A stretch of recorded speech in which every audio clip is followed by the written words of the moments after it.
आज हम एक ऐसी जगह की कहानी सुन रहे हैं जिसका नाम लेते ही बस बारिश और बादल ही याद आते हैं। चेरापूंजी। हाँ, जिसे अब सोहरा भी कहते हैं। और ये कहानी ये एक बड़े ही अनोखे अनुभव की है। जी, ये मिताली अहीर जी का अनुभव है। इकतारा ट्रस्ट की पत्रिका साइकिल से। वो उन दिनों वहाँ स्टेट बैंक में काम करते थे। चेरापूंजी और स्टेट बैंक। और महीना था जुलाई का। हाँ, और कहानी ये है कि करीब 1 महीने से बारिश वहाँ एक पल के लिए भी मतलब रुकी ही नहीं थी। 1 महीना लगातार बारिश। अंदाजा लगाना भी मुश्किल है। हर तरफ नमी, पानी की आवाज। और उनका घर भी वहीं था, बैंक की बिल्डिंग में ही, ठीक ऊपर वाले फ्लोर पर। अच्छा, बैंक के ऊपर ही रहते थे। हाँ। तो उस दिन रोज की तरह काम खत्म करके वो ऊपर अपने घर गए, दरवाजा खोला और क्या देखा उन्होंने? देखा कि पूरा घर पानी पानी, मतलब फर्श पे पानी फैला हुआ है। क्या? बंद घर में ऊपर के माले पर पानी? ये तो बहुत अजीब बात है ना? वो भी एकदम चौंक गए। पहला ख्याल तो यही आया कि शायद सेंगमा से कोई नल खुला रह गया होगा। सेंगमा जो घर की देखभाल करते थे? हाँ, ये तो बिल्कुल स्वाभाविक शक है। पहला ध्यान नल पर ही जाता है। बिल्कुल। हम सोचते हैं सबसे आसान वजह ही होगी, नल खुला होगा या कोई पाइप लीक कर रहा होगा अंदर। हाँ, तो उन्होंने सबसे पहले यही किया। घर के सारे नल चेक किए, बाथरूम के, किचन के, सब। और कोई नल खुला मिला? नहीं, यही तो बात थी। सारे नल एकदम कसकर बंद थे। कोई लीकेज नहीं, कुछ नहीं। तो फिर पानी आया कहाँ से? अब तो उलझन और बढ़ गई होगी। बहुत ज्यादा। जब नल बंद है तो पानी कैसे? उन्होंने फिर फौरन नीचे बैंक में फोन करके सेंगमा को बुलवाया। हाँ, भाई जो देखभाल करता है उसे तो पता होगा शायद। सेंगमा ऊपर आया, उसने घर का हाल देखा और वो भी मतलब एकदम हैरान, भौंचक्का रह गया वो तो। अच्छा, वो भी हैरान? इसका मतलब ये रोज की बात नहीं थी? नहीं, बिल्कुल नहीं। सेंगमा की हैरानी देखकर लग रहा था कि उसने भी ऐसा पहले कभी नहीं देखा।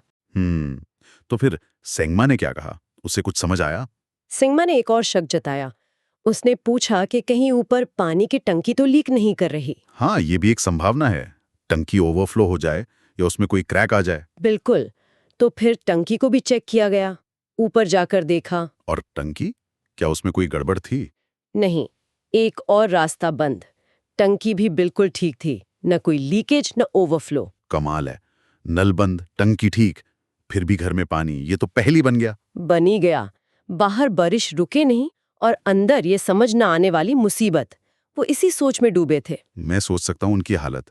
काम से थके हुए आओ और घर में ये सब मिले, थोड़ी चिंता भी हुई होगी। जरूर हुई होगी। वो इसी उधेड़-बुन में थे कि तभी दरवाजे पर कोई आया। कौन? वो थी कांग, जो रोज उनका टिफिन लेकर आती थी। अच्छा, टिफिन वाली कांग। हाँ, उन्होंने दरवाजा खोला, कांग अंदर आई। आते ही उनकी नजर फर्श पर फैले पानी पर गई। उन्होंने पहले एक नजर पूरे घर पर डाली, बड़े ध्यान से, जैसे कुछ समझने की कोशिश कर रहे हो। एक स्थानीय निवासी की नजर शायद। उन्हें कुछ अंदाजा हुआ होगा माहौल देखकर। ऐसा ही लगा। उन्होंने घर को देखा, फिर वो मिताली जी की तरफ मुड़ी, चेहरे पे हल्की सी मुस्कान। मुस्कान?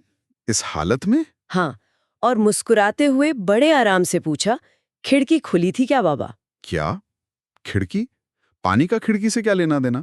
मतलब बौछार आ सकती है, पर पूरा घर थोड़ी भर जाएगा उससे। अजीब लगा ना सुनकर।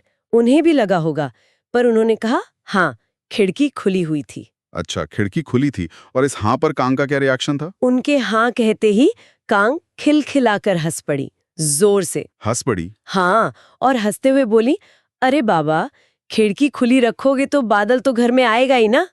1 मिनट, क्या कहा? बादल? बादल घर में आएगा? ये क्या बात हुई? मेरी भी पहले प्रतिक्रिया यही थी। मिताली जी तो एकदम हक्के बक्के रह गए। उनके मुंह से बस निकला, बादल? बादल घर के अंदर? मतलब कैसे? ये अविश्वसनीय है, मजाक जैसा लग रहा है।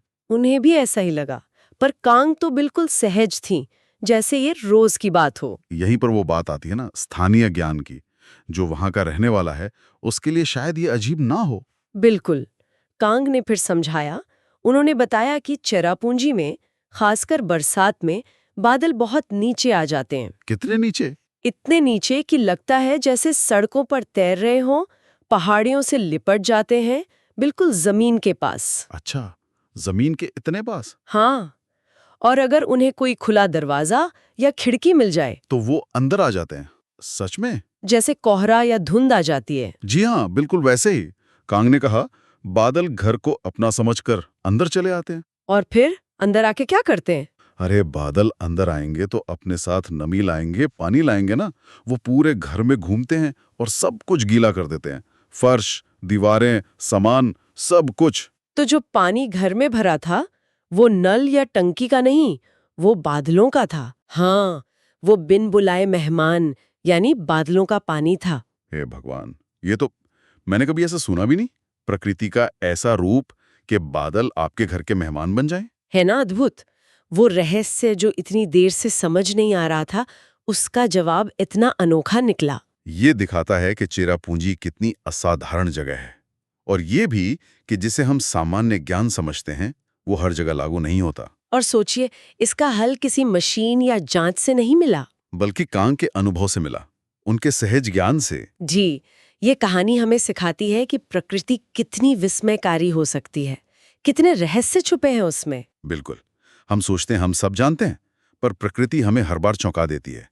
बादल का घर में आना, वाह। और ये भी कि कभी-कभी जो जवाब सबसे अजीब लगे वही सच होता है, खासकर किसी नई जगह पर। सही कहा, हमें अपना दिमाग खुला रखना चाहिए। हर चीज की सीधी सादी व्याख्या नहीं होती। और सबसे बड़ी बात, स्थानीय लोगों का ज्ञान, उनका अनुभव। हाँ, उसका सम्मान करना बहुत जरूरी है।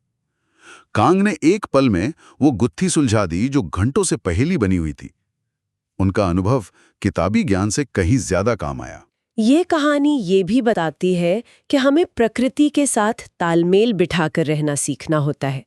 चिरापूंजी में रहने का मतलब है बारिश और बादलों के ऐसे अनोखे रूपों के साथ जीना। शायद खिड़की बंद रखना उसी तालमेल का हिस्सा है। प्रकृति के नियमों को मानना, उन्हें समझना। बिल्कुल, हम उसे बदल नहीं सकते, पर उसके साथ रहना सीख सकते हैं। ये बादल तो जैसे कह रहे थे कि हम भी यही हैं, तुम्हारे पड़ोसी। सच में, ये सोचना ही कितना रोमांचक है कि बादल आपके घर के अंदर आ सकता है। ये दुनिया कितनी विविधताओं से भरी है। हाँ, और ये हमें एक सवाल के साथ छोड़ जाती है। ऐसी और कितनी अनोखी बातें होंगी दुनिया में जो किसी जगह के लिए आम होंगी, पर बाकी दुनिया के लिए एक अजूबा। बिल्कुल, कितने ही रहस्य हैं जो अभी खोजे जाने बाकी हैं।